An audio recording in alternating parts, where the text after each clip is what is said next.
ကားကိုပမာမထားလို့ရဲ့ငါဆိုတော့မှနာတခုကိုပရာနာပြုခဲ့တယ်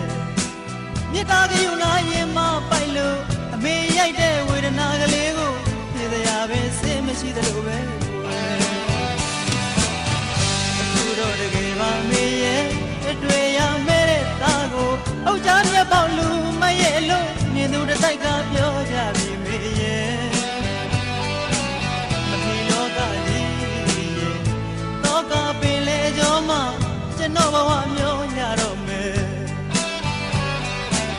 မေတကားကိုနားမထောင်လို့အမားနောင်လာတန်ဝေကတွေတာရင်မှလွန်မှုနေပြီတကယ်အမေစကားပမာမထားလို့အမားလေးညာခဲ့ရတော့သားရဲ့ဘဝကိုတနာလဲပါမေရဲ့အမေချစ်တဲ့သားကိုငယ်ငယ်တော့ငါဆုံးမခဲ့တယ်လို့ကြိုက်နဲ့ခါပဲဆုံးမပါအမေရဲ့ဒီမလွယ်အတွေ့တွေကြားကအမေသားလေးလွတ်မြောက်ခြင်းပြီတကယ်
ဒါတွေကိုမတွေးခဲ့စေငါ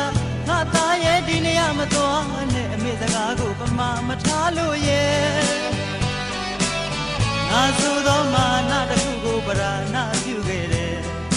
မြစ်တာကယူနာရင်မပိုက်လို့အမေရိုက်တဲ့ဝေဒနာကလေးကိုမြင်တရားပဲစိတ်မရှိသလိုပဲသူတို့တကယ်ပါမေရဲ့တွေ့ရမဲ့တဲ့သားကိုအုတ်ကြားမြတ်ပေါက်လူမရဲ့လို့မြင်သူတစ်တိုက်ကပြောကြပြီမေရဲ့မသိလောကကြီးရဲ့တော့ကပင်လေကြောမှကျွန်တော်ဘဝမျိုးရတော့မယ်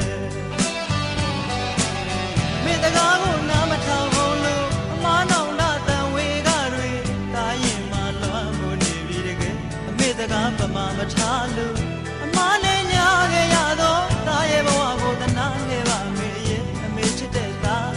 ကိုငယ်ငယ်တော့မှဆုံးမခဲ့တယ်လို့ကြိုက်နဲ့ခါပဲဆုံးမပါအမေရဲ့ဒီမလွယ်